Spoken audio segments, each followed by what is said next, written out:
Welcome back to the Almost Shameless podcast with Tanya Ray Fox. I am your host, Tanya Ray Fox, and we are back for another weekend episode because I'm trying to release these episodes after the Patriots preseason games when possible, when the timing permits. They've played on Thursday night the last 2 weeks. So it gives me an opportunity to kind of hit on what's going on with Patriots in preseason. This isn't always going to be an all Boston sports podcast. We're going to hit on some non-Boston sports topics tonight, but there's national desire to talk about the Patriots, Cam Newton, Mac Jones. A lot of people, as I've said before, will have you believe that no one cares.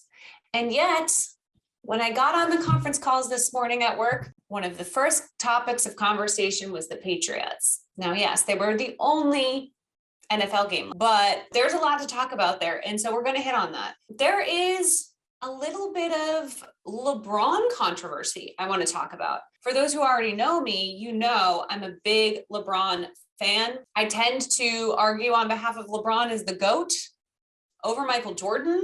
I believe his body of work is unprecedented in the league, especially in a league where shooting is so efficient and he has sort of crossed two different generations.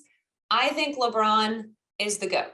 However, we have very un-GOAT-like behavior from LeBron over the last few days, and I think it needs to be discussed because I'm getting sick and tired of NBA players and team sports athletes in general getting so personally worked up that not everything is about them.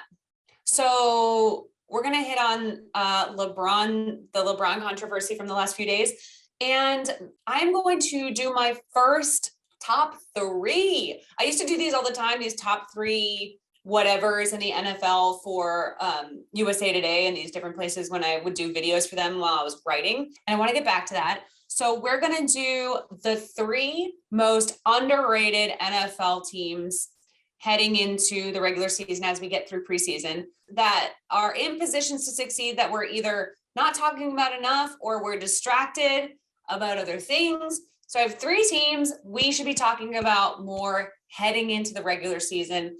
And finally, update, we have a news update about the Jeopardy disaster that I talked about last week. They're breaking news. Mike Richards, who was tapped to be the next host, has stepped down after a truly blistering expose from Claire McNear at The Ringer. It was an incredible read. I'm excited to break it all down with you, tell you where things stand, and maybe purge some of the darkness I've been holding on to since last week after I gave you guys that rant. So we're going to hit on all of that. Let's just get to it. The Patriots walloped the Eagles in Philadelphia on Thursday night, 35-0. Basically, all phases of the game, as Bill Belichick likes to say, were clicking. Everyone was doing their best. We had some standout performances from some guys trying to make the team. So it was an overall great performance. But of course, the biggest thing coming out of the game is how did Cam Newton and Mac Jones look? Where does the quarterback battle stand? We are not going to escape this. I fear that regardless of who starts in week one, it's going to be a conversation every week. Someone plays poorly. We're going to start talking about, do they bring in the next guy, whatever. So this conversation is not going anywhere. I don't want to have tunnel vision on this topic, but it is a huge point of discussion across NFL media and among NFL fans right now. And so we're going to talk about it. Cam Newton looked great. And he looked great without them even really employing him in the run game. I feel like Belichick and McDaniels are trying not to show their cards, trying not to show their hand. So they're not doing a lot with Cam in the run game. But he has gotten the start both games. He did again on Thursday night. He went 8 of 9 for 103 yards and a touchdown. It was a great touchdown down the sideline to Jacoby Myers. Everything looked good. A couple of good deep throws. He was pretty accurate down the field. He is looking much better on those screen passes, those short, quick passes.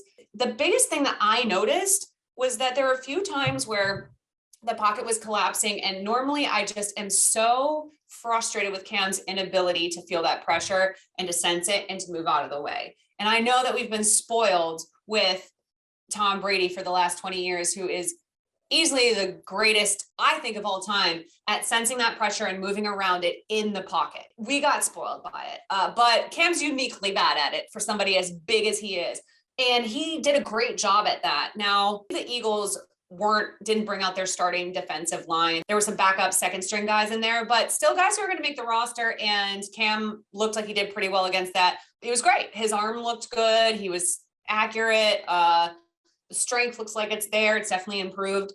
And before I get into sort of the reaction to that, I will say that I feel like Mac Jones had a pretty good game too. He ended up going 13 of 19 for 146 yards, no touchdowns, but no turnovers. You got to love to see it. And Brian Hoyer actually did his job at the back end of the game as well. So all the quarterbacks clicking.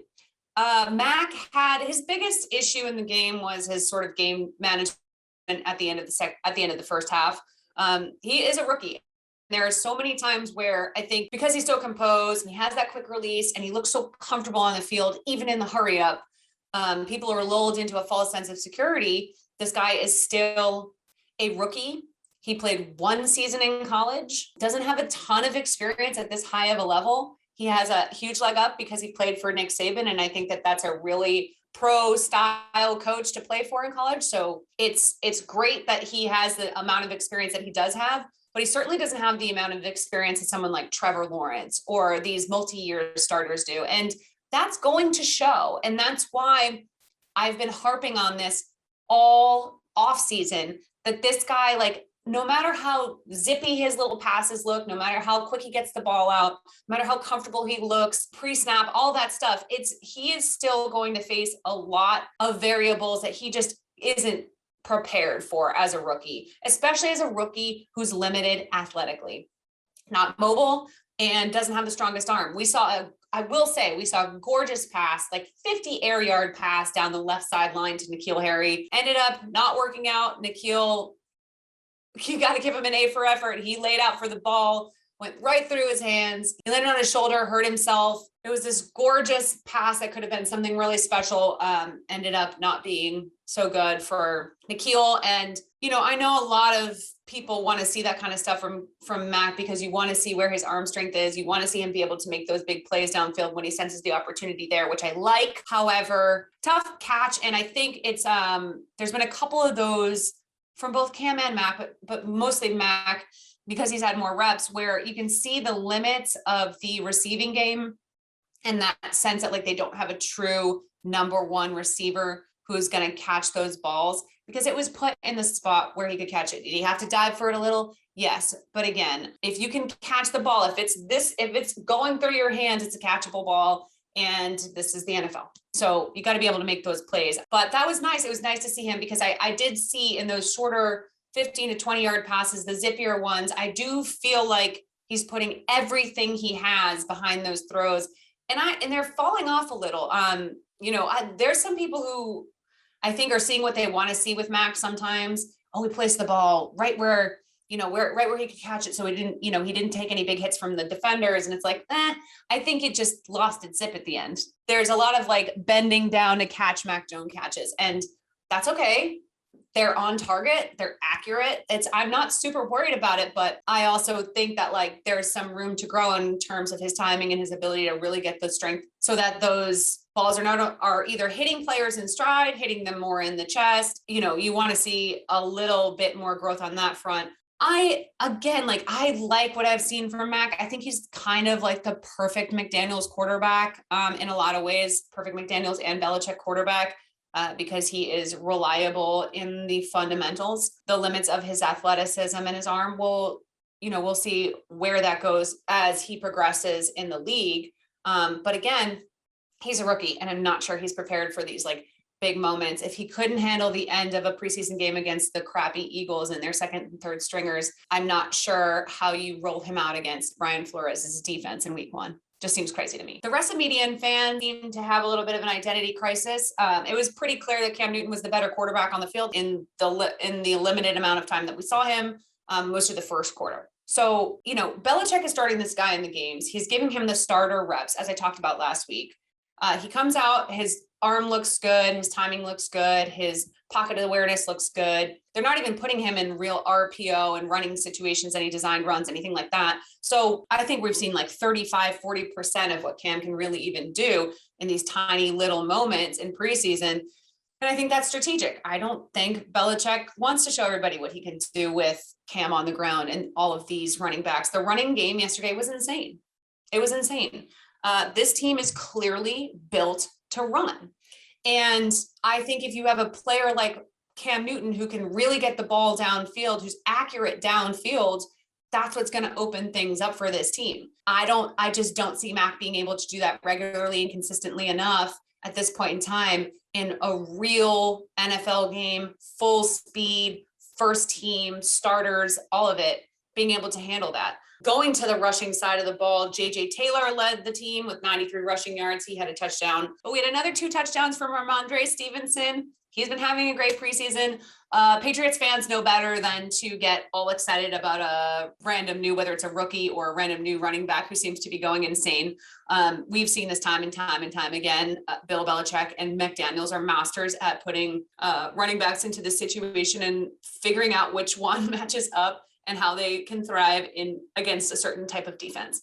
And so whether it's been Dion Lewis or the random Jonas Gray years, or even going all the way back to the Antoine Smiths and Ben Jarvis, Green Ellis, and all of these guys who've had like these little stints with the team, they know how to use these guys. So we'll see what Ramondre turns into, but really promising just overall as a group, as a unit. The running backs are carrying the offense in preseason, and that is, I genuinely think, a sign of what Belichick and McDaniels are looking to do all season. They do not have an elite wide receiver core. We have yet to see what Hunter Henry can do because, again, he's battling injury. I think the running backs and the tight ends are going to be the core of this offense, and then they're going to have Jacoby and Nelson Aguilar and these guys who can kind of get on the outside, get downfield, and open things up a little bit. 44 carries for 207 yards and 4 touchdowns for the running backs. I mean, I tweeted last night, I really think this Belichick is like, you know what? Fuck it. I'm going to run this team like it's the 1970s. And I'm going to dare the NFL I'm going to tell me I can't. I'm going to dare him to tell me I can't. I'm going to dare Kyle Shanahan and Sean McVay and Andy Reid and all the offensive geniuses across the league to tell me I can't do this. Don't know if it's going to work, but it is interesting because they are deep, if not elite at the running back position. And paired with Cam Newton, if he can play the way he played in big time situations, if he has the ability to stay consistent, I think we could have one of those weird niche years where Belichick just pulls another rabbit out of the hat. This morning, the media is having a little bit of an identity crisis. Last week, oh my gosh, Mac threw for 87 yards. Can you even believe it? He looks amazing. This week, it was pretty clear which quarterback was the veteran. And that kind of threw people back a little bit, kind of reset them and was like, okay, maybe we got a little ahead of ourselves. Yes, of course you did. God forbid everybody take a step back and look at the reality of the situation. You don't put rookies in this situation if you don't have to. You don't disregard a former MVP, a former Super Bowl contender. You don't do it. It seems as though Belichick is creating an offense catered toward Cam, and he has continued to start Cam. And we'll see. It'll be interesting to see what they do in game 3. But overall, Patriots defense, I think they are who we thought they were. The one thing I don't want to hear is any surprise about how well Cam Newton can throw the football. I don't want to hear it.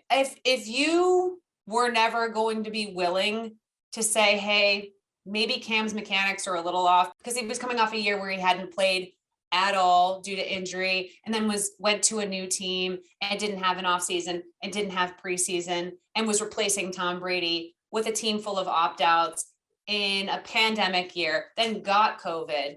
And none of that might have convinced you that maybe Cam Newton wasn't as regressed as he might have looked in an absolutely insane season. Then I don't know what to tell you. But you don't get to like wake up this morning and be like, wow, Cam looked pretty good. Shut up. But you don't write off players like that, considering the conditions he's played under over the last 2 years. Like, wow, shocking that things look like they might be better. I'm so over the faux shock. Everybody's hedging. Everybody like, oh, well, I'm gonna start saying some nice things about Cam now so that I don't look stupid if Belichick starts him, which he will. Enough. You should not want Mac Jones to have to start. You should not want that. Whatever you saw yesterday from Cam Newton that made you believe that they could win games with him this season, you should have already known that was there. Okay, that's all I'm saying. Before we get off NFL completely, I do want to run through my 3 most underrated NFL rosters, NFL teams heading into the back end of preseason and into the beginning of the regular season. 3 teams I feel like we aren't talking about to their fullest potential. And the first team, number 1 across the NFL that I think is the most underrated, that people are not talking nearly enough about, that people seem to be underestimating, is the Arizona Cardinals. Kyler Murray has helped the Arizona Cardinals over the last couple of seasons, but specifically last season, become one of the most efficient rushing offenses in the league. His ability to scramble and get out and do things out of the pocket is elite. His decision making and some of the throws that he makes and some of his connection with Cliff Kingsbury leaves a little bit to be desired, but Kyler Murray is an exceptional quarterback with a super high ceiling, right? Now he's got DeAndre Hopkins. We saw how well that went last year. DeAndre Hopkins is lights out, one of the best receivers in the league, if not, depending on year to year, the best receiver in the league. Now they have AJ Green, who by all accounts coming out of Arizona and the people who've been at camp say he looks like he's in 5 years ago AJ Green form. Now again, that is contingent on him staying healthy, but certainly not to be overlooked. That's for sure. If AJ Green can play even 80% of prime AJ Green, that's a terrifying wide receiver duo with both of whom can be deep threats with a quarterback who can sling the ball 80 air yards. I don't know why we're not talking about that more. JJ Watt, I think people think of JJ Watt as having regressed because he's not winning defensive player of the years anymore, but he's been one of the best defensive linemen in the league for the last 3 years still. He's still an incredibly efficient player, a dynamic player, and that's somebody that you can't just overlook. They still have Chandler Jones, who he said he wanted to trade. He's still on the team. We all know how that goes. He's probably going to stay with the team. But if he does, that's terrifying to have Chandler Jones and JJ Watt. I know that they're in a difficult division, but I'm not saying that I think they're going to win the NFC West. I'm just saying this is a team no one is talking about, and they regularly beat each of the teams in their division at least once a year. It's a very even division in terms of playing within itself. So they're going to win games in the NFC West. They're going to do it. It happens every year. Go back and look at how many times, even when the Cardinals were really bad, they would go to Seattle and beat Seattle, go to the Niners and beat the Niners. That division, I think, is more up for grabs than people realize, that it's not just between those other 3 teams. I really think Arizona's in the mix, at least if not for the division, to win games in the division and play spoiler and potentially get in as a wild card and make some real noise. The second team I think we're underrating is the New York Giants. I will say, I made a rule before I made this list that I had to put a NFC East team on the list because inevitably we go into the NFL season thinking we know which NFC East team is good, and it's always a different one every year. Oh, the Cowboys are going to be good this year. Oh, the Washington football team is going to be good this year. Great. So since people think that the Washington football team could be good, I don't like their quarterback situation, and people think the Cowboys could be good, but I don't know what's going on with Dak. It's starting to make me a little nervous. I have to pick a team out of the NFC East, and it's obviously not going to be the Eagles. And I got to say, I think I might have a little bit of Stockholm syndrome from the Giants because I cannot, for the life of me, not like Daniel Jones. I like Daniel Jones. I honestly think he's going to be good. I still, in my head, I'm like, no, Daniel Jones, he's got it. It's going to happen. Doesn't have a ton of wide receivers. Doesn't matter. I watched Eli Manning do a lot of winning titles without any great wide receivers. And he really is like Eli Manning light. So I don't know I swear I have to talk to some Giants fans about what it is that Daniel Jones, what hold he has over me. But I still believe. I believe in the kid.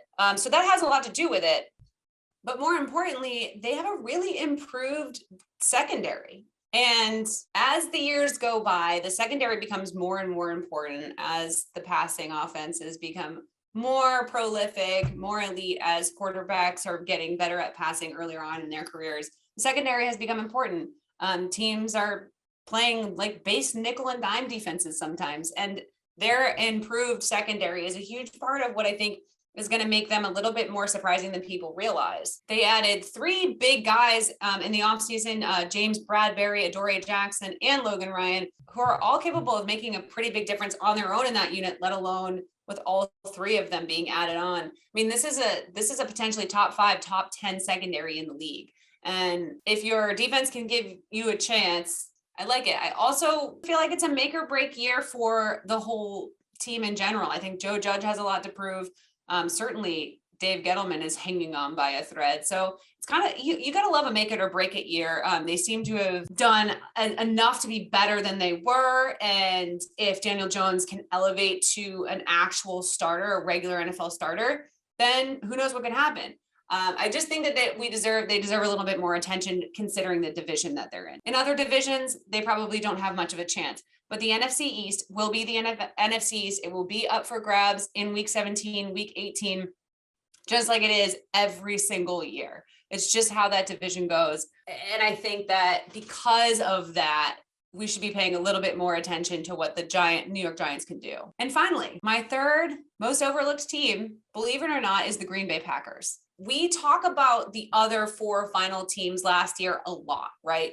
We talk about the Bucks and the Chiefs. Everybody considers them to be the favorites to return to the Super Bowl, even though that never happens. Both teams never return back to the Super Bowl. That's insane. But we do it every year. Chiefs, Bucks, and we've talked a ton about the Bills, one of the overall best rosters by far in the NFL. And they get, we cannot stop talking about them. So everybody considers the Bucks to be the best team in the NFC, the Chiefs and the Bills to be the best teams in the AFC. Not a ton of argument about that. But because of all of this distraction of the drama with Aaron Rodgers in the offseason, and even into preseason, even right now, as he continues to kind of do this like battle of words with Gutekunst, I think we've forgotten that roster is really good. They have one of the best defensive back duos in the league with Jair Alexander and Adrian Amos. And we just talked about how important we know the secondary is to success in the NFL in 2021 and beyond. Aaron Rodgers, they appeased Aaron Rodgers with his safety blanket, Randall Cobb, still has one of the best receivers in the NFL in Devontae Adams. And, they've got solid head coaching. This is a team that went 13-3 last year. Aaron Rodgers wins the MVP. It was the best statistical season of his career. He is clearly still capable of playing at the highest level in the NFL. And they came very close to beating Tom Brady and the Bucs last year. Now, if we've learned anything from the last few years, it's that if you're the team that was in the AFC Championship game or the NFC Championship game the year before, and you retain that much talent, including your Hall of Fame quarterback, and you have consistency in the roster, that you should be a favorite to go to the Super Bowl. And I don't think enough people are talking about the Packers as a legitimate Super Bowl contender. We know how hard it is to get to back-to-back Super Bowls. The likelihood that Tom Brady gets back to the Super Bowl just based on everything we know it's not as high, I think, as we'd like to believe. And this is going to be a boom or bust season for the Packers. This is either going to be a season where Matt LaFleur and Aaron Rodgers come together, everything clicks, and they kind of finally meet their potential, or it all falls apart because Aaron Rodgers is completely checked out and he can't connect with the team, and the team chemistry isn't there, and it falls apart. I don't think we're going to see a middle of the road season. It's either going to be fantastic or just fall apart. But that ceiling is super high. Like, for me, the Packers should be the NFC team with the best odds to go to the Super Bowl in 2021 because of the fact that they were so close last year, and because the roster looks so similar, and because the Bucs are just dealing with that tiny little bit of that curse of having just won for the first time in franchise history, a bunch of guys who've never been there before, who are going to have to overcome that mental hurdle of being the defending champs. It's very hard. So while I know that people understand the Packers roster is really good, I'm not breaking news to anyone. I just feel like they should be in the conversation at the top tier, the top echelon of teams that should be taken really seriously heading into the season, regardless of the Aaron Rodgers drama. We'll know very early on, within the first couple of weeks, if things are going to work out for the Packers or not. And if they get through those first couple of games and Aaron Rodgers is playing at an MVP level again, and they're 2-3-4-0, we're going to know very quickly that we should have been maybe talking about this team a little bit more even than we have been.